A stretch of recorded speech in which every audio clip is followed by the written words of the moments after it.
사랑이 많으신 하나님, 오늘도 풍성한 은혜가 있게 하시고 말씀 가운데 깨닫게 하시고 또한 하나님 주신 우리 삶 속에 놀라운 축복을 헤아려 보는 귀한 시간이 될 수 있도록 은총 내려 주옵소서. 그래서 말씀 속에서 하나님의 은혜와 하나님의 음성을 들을 수 있는 귀한 시간이 될 수 있도록 은총 내려 주옵소서.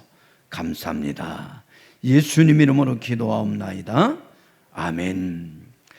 할렐루야. 자, 인사하며 주님으로 사랑합니다. 은혜 많이 받으세요. 은혜 많이 받는 시간이 되길 주님으로 축복합니다. 자, 하나님의 베푸신 은혜를 잊지 말라라는 제목으로 말씀을 전하고자 합니다.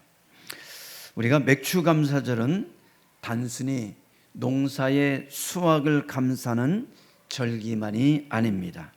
지난 반년 동안 우리를 먹이시고 입히시고 그리고 지키시고 보호하시고 인도하신 하나님의 은혜를 기억하고 감사하는 날입니다. 이스라엘 백성은 광야 40년 동안 하나님의 은혜로 살았습니다. 그러나 하나님께서는 가나안에 들어간 후를 더 걱정하셨다는 겁니다. 아무것도 없는 광대하고 위험한 광야에서는 하나님을 찾았지만 풍요 속에서는 하나님을 잊을 수 있기 때문에 그렇다라는 겁니다. 사람은 부족할 때보다 뭐 할 때요? 풍족할 때 더 영적으로 신앙적으로 위험할 때이다라는 겁니다. 오늘 맥추감사절에 하나님께서 우리에게 물으십니다. 너는 누구의 은혜로 여기까지 왔느냐라고 물으십니다. 너는 누구의 은혜로 오늘 이 시간 이 자리까지 왔느냐라고 물으신다면 여러분 무엇이라고 누구라고 답변하시겠습니까? 본문에서 하나님은 3번 반복하여 말씀하십니다. 뭐를 잊지 말라고요? 여호와를 잊지 말라라고 말씀하고 있다라는 겁니다. 자, 그러면 여호와를 잊지 말아야 될 것은 뭐냐? 첫째는 하나님께 대한 감사를 뭐예요? 잊지 말라라는 겁니다. 하나님에 대한 감사를 잊지 말라. 우리가 11절에 보니까 삼가 내 하나님 여호와를 잊어버리지 말라라고 말씀하고 있습니다. 여기서 잊어버리다 라는 것은 히브리어로 사카흐라고 말해요.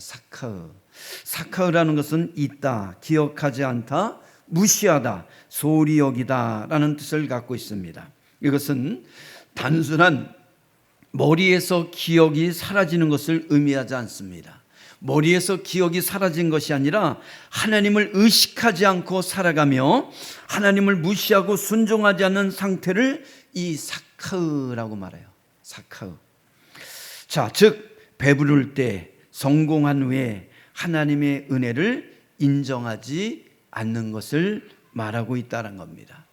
내가 성공한 것이 하나님의 은혜가 아니라 정녕 내가 잘나서 정녕 내가 열심히 일했기 때문에 모든 은혜를 모든 공로를 하나님께 돌리는 것이 아니라 누구에게요? 내 자신에게 돌리고 있다. 다시 말해서 하나님이 베푸신 은혜를 잊어먹고 살고 있다라는 겁니다. 예배와 기도를 소홀히하는 것입니다. 물질과 세상 일에 마음을 뺏기는 것입니다.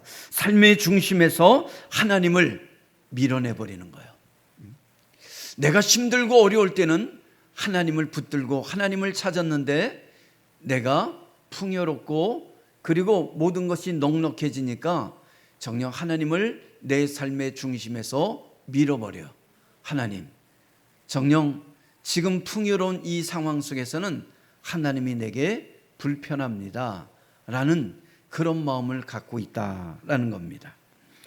그래서 우리가 12절에 13절에서는 배부르게 먹고 아름다운 집을 짓고 재산이 늘어나고 수요가 풍성해지는 모습이 나오고 있습니다. 문제는 풍요 자체가 아닙니다. 우리가 14절에 보니까 내 마음이 교만하여 내 하나님을 잊어버릴까 염려하노라 라고 말씀하고 있어요.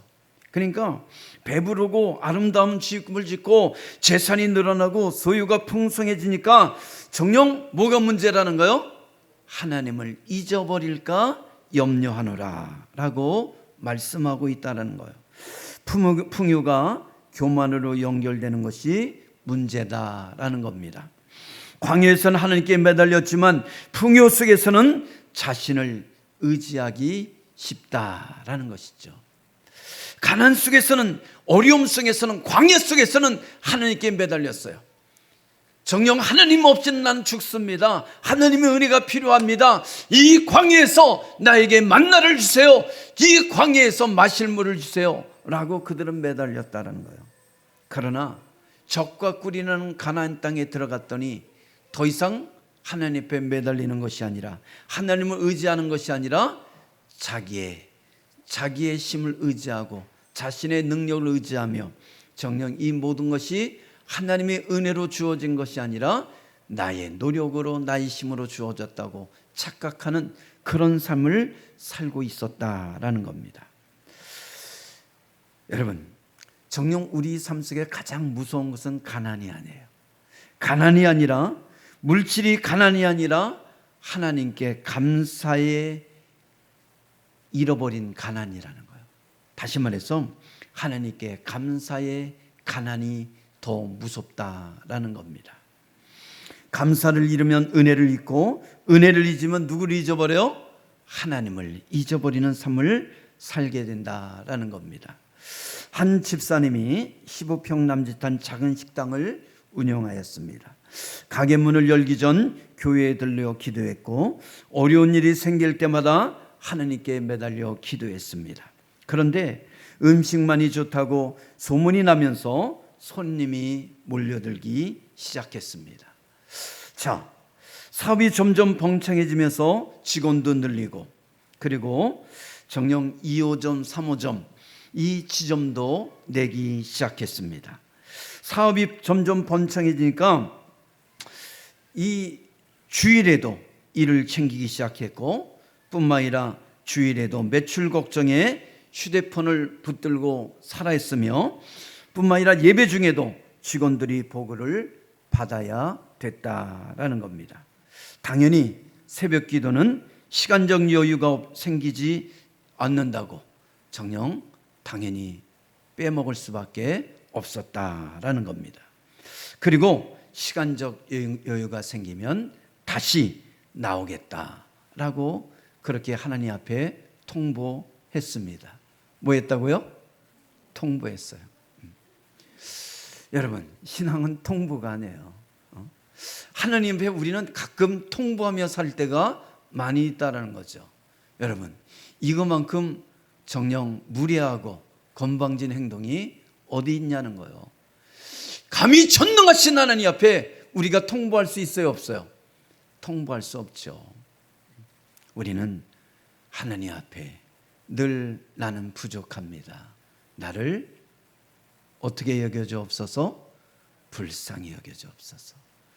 우리는 하나님 앞에 늘 나를 불쌍히 여겨주옵소서라는 연약한 존재지, 하나님 앞에 내가 좀 풍성해졌다고 통보하는 그런 존재는 결코 아니라는 거예요. 우리는 창조주 하나님 앞에 피조물인 우리가 그 하나님 앞에 정녕 이랬다 저랬다 자주우지하며 명령할 존재가 되어야 한대요. 안 된다라는 것이죠.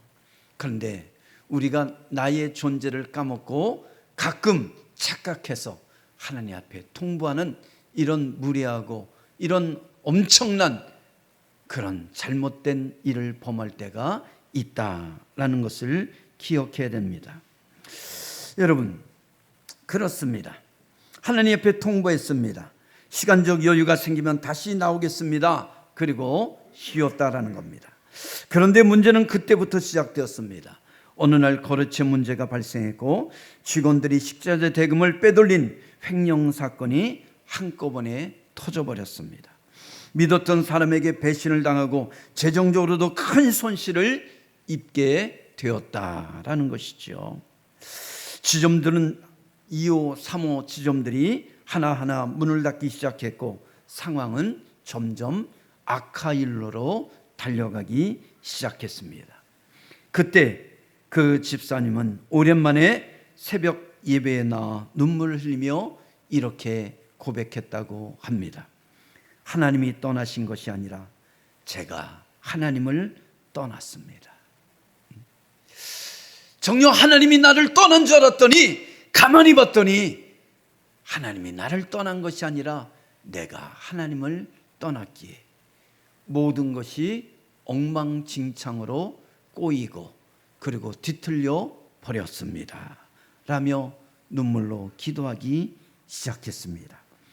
사업을 키우느라 하나님을 잊어버리는 멍청한 삶을 살았습니다 라고 눈물로 회개하기 시작했습니다. 그런데 놀라운 것은 사업이 무너진 것이 아니라 그 사업이 무너짐으로 말미암아 그 일을 통해서 잃어버렸던 하나님을 다시 만나는 역사가 일어났다라는 것이죠. 정녕 그 일을 통해서 잃어버렸던 신앙을 회복하는 놀라운 은혜를 체험하게 됐다라는 겁니다. 여러분, 때로는 나의 삶이 무너질 때 그때가 바로 누구를 찾을 때요? 하나님을 찾을 때라는 거예요.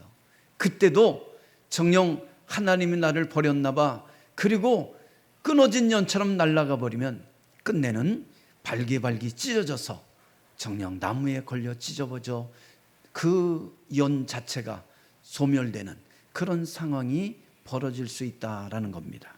그러기에 주님께서 경고의 메시지가 들릴 때 우리는 어떻게 돼요? 주 앞에 나와 눈물로 회개하며 기도할 때 정녕 그 신앙이 회복되는 놀라운 축복을 허락해 줄 믿습니다. 그래요, 그는 훗날 그렇게 간증했습니다. 사업이 잘된 것이 축복인 줄 알았는데 하나님께 다시 돌아온 것이 더 큰 축복임을 깨달았습니다 라고 고백했다라는 겁니다. 사랑하는 성도들, 하나님이 축복하실 때 우리는 어떻게 하죠? 그때 더 잘할 수 있는 우리의 믿음과 예배와 신앙이 되길 주님으로 축원합니다. 하나님의 은혜를 베풀 때 하나님께 더 감사할 수 있는 우리의 광문의 성도들이 되길 주님으로 축복합니다. 하나님께서 지난 6개월 동안 우리를 지켜주셨습니다. 보호하고 인도하셨습니다. 건강을 주셨고 가정을 지켜주셨고 직장과 사업장을 지켜주셨습니다. 그런데 우리는 감사보다 불평이 더 많았다면 우리는 하나님께 회개해야 됩니다. 정녕 하나님께 주신 은혜를 헤아려 보시길 바랍니다. 그렇다면 생각외로 하나님께 주신 은혜가 많다는 것을 깨닫게 될 것입니다. 아무리 봐도 하나님 나에게 내가 감사할 것이 없습니다. 그렇다면 오늘 집에 가서 정녕 하얀 백지를 하나 딱 책상 위에 식탁 위에 펼쳐놓고 그리고 한 10가지만 써보세요. 이 6개월 동안 하나님께서 나에게 주신 은혜가 무엇인지. 그러면 정녕 내가 호흡하는 것조차도 감사가 될 줄 믿습니다. 그래서 하루의 삶이 내가 주 앞에 나와서 예배드리는 그 삶이 정녕 이 6개월을 보내고 우리가 맥주 감사절로 하나님 앞에 나와서 예배드리는 이 시간이 우리에게 큰 감사인 줄 믿습니다. 자, 두 번째는 뭐냐? 하나님께서 베푸신 은혜를 잊지 말기 위해서는 뭘 잊지 말아야 되느냐?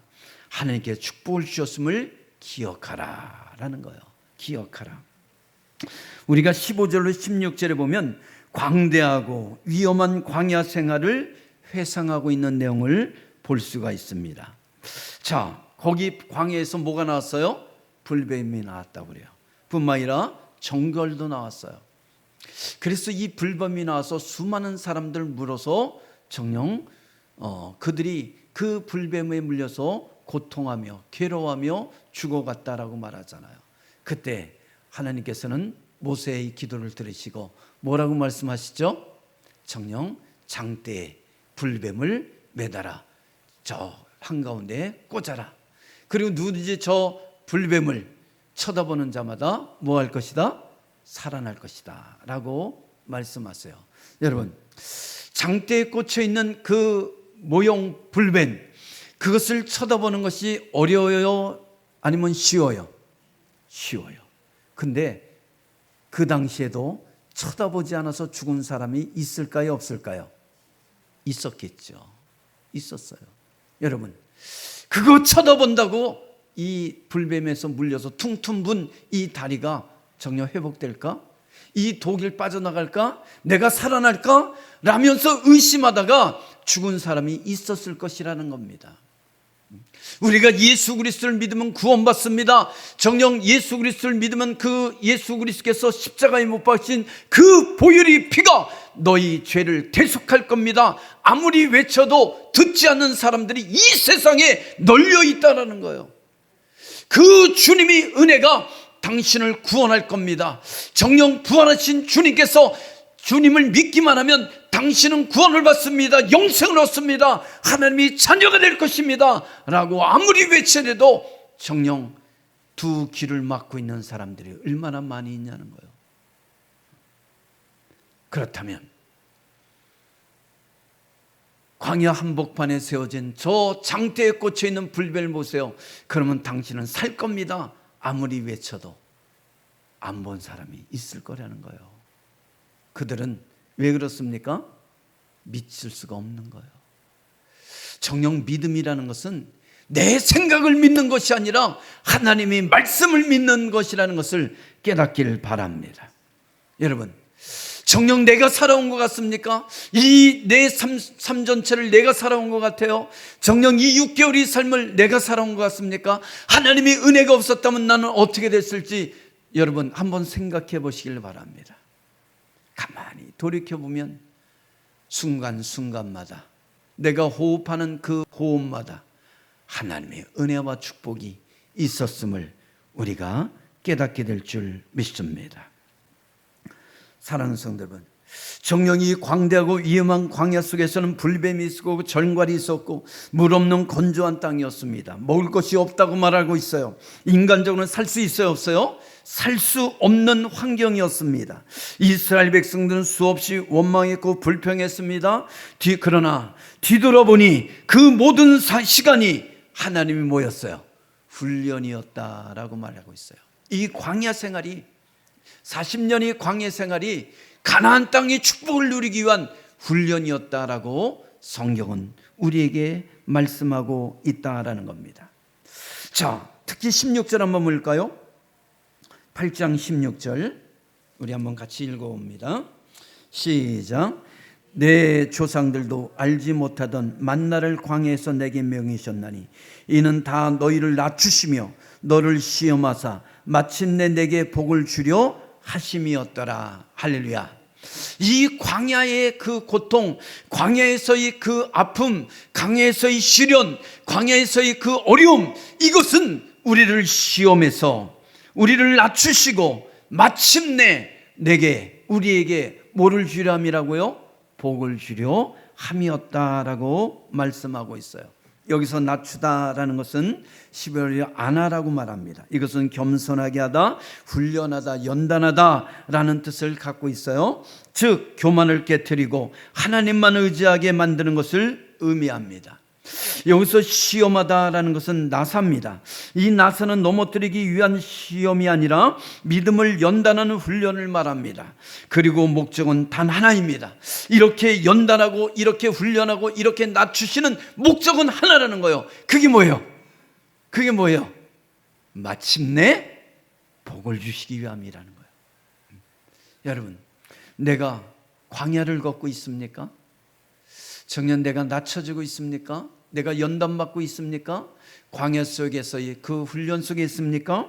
그것은 나를 어렵게 하고 나를 힘들게 하기 위함이 아니라 나를 낮춰서 겸손하게 한 다음에 하나님께서 그 겸손한 속에서 뭐를 주기 위함이라는 거예요? 복을 주기 위함이다라는 거예요. 여러분, 하나님은 절대로 교만한 자에게 복을 주지 않으세요. 왜요? 교만한 자에게 복을 줬더니 하나님을 잊어먹고 살더란 얘기예요. 정녕 복을 줬더니 하나님이 축복, 은혜가 아니라 내가 잘나서 착각하며 살아가는 사람이 너무 많더란 얘기예요. 그래서 하나님은 낮추세요. 낮추시고 또 낮추시고 겸손하게 하시고 또 겸손하게 하신 다음에 그 다음에 뭐예요? 복을 주시고 뿐만 아니라 하나님의 일꾼으로 세워가시는 것을 볼 수가 있다라는 겁니다. 우리는 종종 이렇게 물을 때가 있습니다. 왜 이런 어려움을 주십니까? 이런 어려움을 주지 않으면 안 되는 겁니까? 라고 반문하며 질문할 때가 있잖아요. 그러나 하나님은 말씀하십니다. 너를 망하게 하려는 것이 아니라 너를 복주려는 것이다 라는 거예요. 너를 복주려는 거예요. 우리가 기도하고 우리가 예배하고 하나님의 뜻대로 살려고 그러는데도 낮아지고 있습니까? 어려움이 있습니까? 뭘 주시기 위함이라고요? 나를 철저하게 낮춘 다음에 복 주시려고 그러는 거예요. 여러분, 하나님은 낮추신 후에 높으시고 비우신 후에 채우시고 훈련하신 후에 사용하신다는 것을 기억하세요. 그냥 처음부터 막 사용하는 게 아니에요. 하나님은 준비시키고 낮추시고 훈련하신 다음에 그 다음에 어떻게 해요? 사용하신다라는 거예요. 여러분, 이번에 우리가 이 중남미에 지금 북중미인가요? 거기에 월드컵이 벌어지고 있어요. 뭐 대단한 선수들이 지금 열심히 뛰고 있습니다. 근데 그들이 그냥 어느 날 갑자기 거기에 서서 뛰는 거예요? 아니요. 그들은 어릴 때부터 그 자리에서 뛰기 위해서 준비하고 훈련하고 넘어지고 깨어지고 그리고 부러지고 다시 일어나서 그 자리까지 서게 된 줄 믿습니다. 그래서 그들이 아무나 그 자리에 서는 게 아니에요. 그들이 얘기를 가만히 들어보세요. 뭐라고 얘기하죠? 내가 정녕 나라의 대표가 돼서 이 자리에 서는 것이 영광입니다. 그렇게 말하고 있잖아요. 여러분, 한 나라의 대표가 돼서 그 월드컵에 출전한 것이 영광이라고 말해요. 그러면 우리가 하나님의 자녀가 돼서 정녕 하나님의 자녀로 살아가는 것이 얼마나 큰 영광이라는 것을 알아야 된다는 거예요. 그러면 하나님의 자녀가 되는 것이 어떻게 돼야 되는 거예요? 내가 예수 믿고 구원받았으니 끝? 아니에요. 이제 예수 믿고 구원받았으면 그때부터 하나님의 자녀로서 연단되고 훈련받고 하나님의 사람으로 성장하고 성숙해지는 그런 역사가 일어나게 될 줄 믿습니다. 그러기에 우리의 삶을 돌아보세요. 내가 예수 믿었으니 모든 게 형통했습니까? 아니요. 광야 시절이 있었다라는 거예요. 아니, 정녕 우리가 광야 시절을 죽을 때까지 또한 살아갈 수도 있다라는 것이죠. 그러기에 우리의 영원한 가나안 땅은 천국인 줄 믿습니다. 이 땅에 살아가는 삶은 나그네 길이요, 이 나그네 길 속에 하나님은 우리를 보호하고 인도하시며 정녕 이 광야 속에서 만나도 먹이시고 반석을 깨시어서 정녕 샘물도 내게 시어서 우리에게 목마른 우리에게 마실 것도 주신다라는 것이죠. 자, 그러나 주님은 끊임없이 우리를 훈련하고 낮추신다는 것을 깨닫길 바랍니다. 그러나 낮추신 것이 아니라 마침내 뭐를 주기 위해서요? 복을 주시기 위해서 낮추시고 훈련한다는 것을 깨닫길 바랍니다. 요셉을 보시길 바랍니다. 하나님은 요셉에게 큰 꿈을 주셨습니다. 그런데 곧바로 총리가 됐어요? 꿈을 주시고 금방 총리가 됐습니까? 아닙니다. 형들에게 미움을 받고 노예로 팔려갔습니다. 애굽에서 억울하게 종살이를 했습니다. 뿐만 아니라 살만하니까 억울함을 당해서 감옥에 갇히게 하셨습니다. 요셉이 이해할 수가 없었습니다. 너무나 억울했습니다. 왜 내 인생이 이렇게 구구절절, 정녕 이렇게 구구절절 굽은 삶을 살아야 되나? 왜 이렇게 억울한 삶을 살아야 되느냐? 왜 이렇게 밑바닥 생활을 해야 되느냐? 왜 이렇게 자빠지고 깨어지고 뒤집어지고 만신창이 되어야 되느냐? 너무나 고통스럽습니다. 견딜 수 없었을 거예요. 그러나 그는 낮아질 때마다 하나님을 붙잡았어요. 하나님을 붙든 손을 놓지 않았다라는 거예요. 이게 놀라운 은혜예요. 하나님은 그 요셉을 끝까지 놓지 않으셨습니다. 요셉 역시도 그 하나님을 놓지 않았어요. 그리고 끝내는 하나님께서 그를 낮추시고 연단하고 훈련하신 후에 뭐로 세우셨어요? 애굽의 총리로 세우셨어요. 그리고 그 야복과 형제들과 그리고 그 조카들을 뭐하죠? 먹여 살리는, 그리고 그들에게 이 하나님께서 아브라함에게 주었던 하늘의 별처럼 바닷가의 모래처럼 그렇게 내가 너희 후손들을 축복하리라는 그 축복의 그 후손을 이어가게 하는 그런 통로로 누구를 사용했어요? 이 요셉을 사용하게 되는 줄 믿습니다. 할렐루야. 그렇습니다. 하나님은 먼저 낮추셨고 훈련과 연단을 하셨고 그 위에 높이시며 광야 없는 가나안은 우리에게 있어요, 없어요? 없다라는 겁니다. 광야 길을 걸어갔기에 적과 꿀이 나는 가나안 땅이 주어진 줄 믿습니다. 시련과 그리고 고통을 겪었기에 연단과 훈련을 겪었기에 그것을 통과했기에 정녕 요셉은 총리가 되어진 줄 믿습니다. 그래서 No cross, no crown 이라는 말이 있어요. 십자가 없는 뭐가 없어요? 영광은 없는 줄 믿습니다.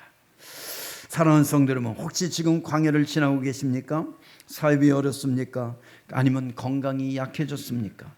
자녀 문제로 눈물 흘리고 있습니까? 기도 응답이 늦어지고 있습니까? 그때 우리는 왜냐고 묻지만 하나님은 이렇게 답변하십니다. 마침내라고 말씀을 하고 있다는 겁니다. 우리는 시련이 있을 때 왜요? 왜 이렇게 어려움이 있습니까? 라고 묻지만 하나님은 이렇게 답변한다는 거예요. 마침내 내게 복을 주려 하심이라. 그 마침내 음성을 들을 수 있는 우리 광민이 성도 되기를 주님으로 축복합니다. 현재의 어려움 속에서 원망보다 하나님의 뜻을 물으시길 바랍니다. 주님, 이 일을 통해서 지금 나에게 주어진 이 환경과 삶을 통해서 정녕 나에게 무엇을 가르치시길 원하십니까? 어려울수록 예배와 기도에 힘쓰시길 바랍니다. 광야에서 하나님을 놓치면 고난은 고난으로 끝나지만 하나님을 붙들면 고난은 축복의 통로가 될 줄 믿습니다. 하나님이 우리를 낮추시는 것은 16절 말씀 마침내 뭐를 주시려고요? 복을 주시려는 하나님의 놀라운 은혜와 축복에 숨어 있다는 것을 깨닫길 바랍니다.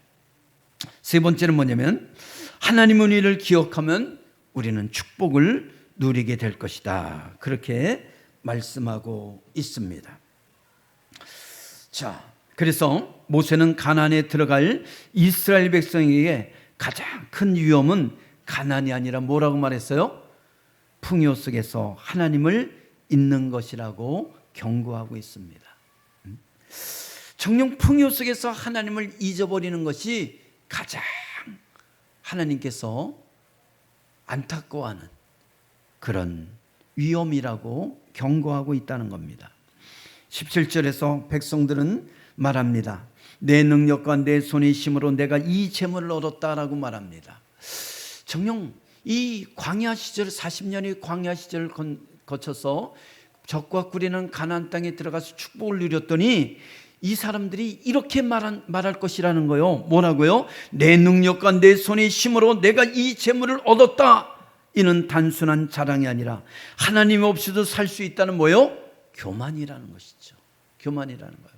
여러분, 우리가 힘들 때 하나님 앞에 매달리며 하나님 나를 축복하여 주옵소서, 하나님이 은혜가 없으면 나는 죽습니다, 그렇게 매달려 눈물 뿌리며 기도할 때 하나님께서 은혜를 주시고 축복의 통로를 열어주셔서 정령 축복을 내리셨는데 내가 풍성해졌더니 어떤 사람들이 많은 줄 아세요? 이것은 나의 능력으로 됐다고, 내가 열심히 노력해서 이루어진 축복이라고 그렇게 하나님의 공로를 자기 공로로 착각하는 사람들이 세상에는 너무나 많다라는 거예요. 그래서 성경에 이것이 기록되어 있는 거예요. 이스라엘 백성들이 그랬다라는 겁니다. 너희들이 이 광야에서 내가 먹을 것을 주었고 입을 것을 주었고 내가 뭐 했다는 거예요? 만나를 주었고 정령 반석을 쪼개서 물을 줬는데 너희들이 이 광야를 지나서 가나안 땅에 들어가면 젖과 꿀이는 가나안 땅에 들어가면 이 모든 것이 나의 공로라고 착각할 것이라는 거예요. 그래서 뭐라고 말하고 있다는 거예요? 내 능력과 내 손의 힘으로 내가 이 재물을 얻었다라고 너희들이 말할 것이라는 겁니다. 이것이 교만이라는 거예요. 자, 그러나 18절은 말합니다. 모든 성공의 근원이 하나님께 있음을 선언합니다. 재물 얻을 능력을 내게 주시니는 내 하나님 여호와시니라. 우리가 18절 한번 같이 읽어볼까요? 18절 시작. 내 하나님 여호와를 기억하라. 그가 내게 재물 얻을 능력을 주었습니다. 이같이 하시면 내 조상들에게 맹세하신 언약을 오늘같이 이루려 하심이니라. 그래요. 그래서 내가 풍성해지고 내가 넉넉해진 것은 정녕 내 능력과 내 손의 힘으로 이 재물을 얻은 것이 아니라 누구의 은혜로요? 재물을 얻을 능력을 너에게 주신 하나님의 은혜라고 그렇게 하나님은 말씀하고 있다라는 거예요. 세상 사람들은 내 능력으로 했습니다 라고 말한다면 믿음의 사람들은 하나님이 나에게 그런 재능을 주셨습니다. 그래서 이 풍성을 누려가고 있습니다 라고 고백할 수 있는 은혜가 있길 축원합니다. 그래요. 건강도 지혜도 기회도 직장도 사업도 모두 하나님이 주신 것이라는 것을 고백하시길 바랍니다. 그래서 19절에서 20절에 이렇게 말합니다. 하나님을 잊고 다른 신을 따르면 결국 뭐하게 된다는 거예요? 멸망하게 될 것이다 라고 경고하십니다. 북이스라엘과 남유다가 멸망한 것은 경제적 문제가 아니었습니다. 군사력이 부족했기 때문이 아닙니다. 그러면 뭐 때문에 이 북이스라엘과 남유다가 멸망했습니까? 하나님을 잊어버렸기 때문에 그렇다라는 거예요. 하나님이 베푸신 은혜를 잊어버렸어요. 하나님이 그 놀라운 축복을 잊어버렸습니다. 정녕 하나님께서 함께 하심으로 말미암아 정녕 너희들이 선민이 되었다는 것을 잊어버렸다라는 겁니다. 그래서 이들은 하나님을 잊어버리고 우상 숭배를 했습니다. 여호와 하나님 말씀을 뭐하더라 그래요? 청종하지 않고 순종하지 않았다라고 말씀하고 있는 것을 볼 수 있습니다. 여러분 20절 한번 다시 읽어볼까요? 20절 시작. 여호와께서 너희 앞에서 멸망시킨 민족들 같이 너희도 멸망하리니 이는 너희가 너희 하나님 여호와의 소리를 뭐하지 않았다? 청종하지 않았다라는 거예요. 하나님께서 끊임없이 말씀하셨습니다. 정녕 여호와 하나님을 잊지 말라. 여호와 하나님을 잊지 말라. 출애굽한 여호와 하나님을 잊지 말라. 정녕 애굽의 종살이에서 너희를 이끌어내는 여호와 하나님을 잊지 말라고 말하고 말씀하고 또 누누이 말했습니다. 그런데 그들은 풍요로워졌더니 그 하나님을 뭐 했어요? 잊어버렸다라는 거예요. 그리고 우상을 섬기고 하나님을 청종하지 아니하고 순종하지 않으며 죄악된 길로 걸어갔다라는 거죠. 그래서 하나님께 말씀합니다. 내 말을 청종하지 않았기에 이 가나안 땅에서 멸망한 족속들처럼 민족들처럼 너희들도 내가 멸망시킬 것이다. 그래서 어떻게 됐죠? 북이스라엘은 아수르에서, 남유다는 바벨론에서 멸망당하게 되었다라는 거예요. 그래서 이 이스라엘이 나라 없는, 정녕 나라 없는 그런 신세로 살아가는 것을 우리가 볼 수 있잖아요. 70년 동안 바벨론의 포로로 끌려가서 정녕 그들이 얼마나 눈물지며 회개하며 살았는지를 우리는 성경을 통해서 너무나 잘 알 수가 있다라는 것입니다. 복의 핵심은 재산이 아닙니다. 하나님과의 관계입니다. 하나님이 함께 하시면 광야에서도 살 수 있지만 하나님이 떠나시면 젖과 꿀이 나는 가나안도 광야가 될 수 있다라는 것입니다. 한 집사님이 있었습니다. 평생 성실하게 일하며 사업도 안정되었습니다. 자녀도 잘 자라서 남들이 보기에 부족함이 없는 그런 삶을 살았습니다. 그런데 어느 날 갑자기 심장 수술을 받게 되었습니다. 수술로 들어가기 전 의사가 가족들에게 말했습니다. 수술은 내가 하지만, 수술은 의사가 하지만 결과는 누구도 장담할 수가 없습니다. 그 말을 듣는 순간 집사님은 가슴이 철렁했습니다. 하늘이 노래졌습니다. 하염없이 눈물을 흘렸습니다. 그동안 열심히 일해서 여기까지 왔다고 생각했습니다. 사업도 자신의 노력 때문이라고 여겼고 건강도 당연한 것으로 생각했습니다. 그런데 술대 앞에 서니 자신이 할 수 있는 것이 있었어요, 없었어요? 아무것도 없더란 얘기예요. 모든 것이 내 능력으로, 내 힘으로, 내 노력으로 된 줄 알았어요. 그런데 수술대 앞에 섰더니 내가 할 수 있는 것이 아무것도 없더란 얘기입니다. 스스로 회복한 집사님은 이렇게 간증합니다. 저는 제가 건강해서 잘 먹고 잘 사는 줄 알았습니다. 건강도 하나님이 주신 것이었습니다. 제가 능력이 있어서 잘 사는 줄 알았는데 숨 쉬는 것조차 누구의 은혜입니까? 하나님의 은혜였습니다. 그 집사님은 사업장에서 일을 시작할 때마다 짧게라도 이 모든 것이 하나님의 은혜였습니다 라고 습관적으로 기도하기 시작하게 되었습니다. 사랑하는 성도 여러분, 하나님을 잊는 것은 어느 날 갑자기 일어나는 것이 아닙니다. 감사가 사라지고 기도가 줄어들고 예배가 형식이 될 때 사람은 서서히 하나님을 잊어가기 시작합니다. 하나님이 주신 축복을 누리고 싶습니까? 하나님이 내게 베푸신 그 은혜를 내 삶 속에서 누리길 원합니까? 그러면 나를 축복하시고 나를 이 자리까지 인도하신 그 하나님을 기억하고 잊지 않길 주님으로 축원합니다. 뿐만 아니라 그 하나님 말씀을 청종하고 그리고 그 하나님 말씀에 순종하며 살아가는 우리 광민의 성도 되길 주님으로 축원합니다. 오늘 맥주 감사를 통해서 6개월을 돌아보며 지금까지 지내온 것이 하나님께서 인도하신 은혜임을 고백하는 이 시간이 되길, 그러며 감사하는 이 시간이 되길 주님으로 축원합니다. 기도합니다. 사랑이 많으신 하나님 감사합니다. 오늘 우리에게 귀한 은혜를 허락하시고 주님이 존전의 이래로 예배드리며 경배하며 찬양드리게 하심을 감사합니다. 우리가 우리 일생 동안 또한 2006년 이 상반기도 하나님께서 우리를 인도하셨음을, 보호하셨음을, 지켜주셨음을, 축복하셨음을 잊지 않게 하여 주옵소서. 또한 하반기도 하나님께서 우리를 지켜주시고 보호하셔서 승리하며 살아갈 수 있도록 역사하여 주옵소서. 우리 광민의 성도를 마음껏 두 손으로 축복하여 주옵소서. 감사합니다. 예수님 이름으로 기도하옵나이다. 아멘.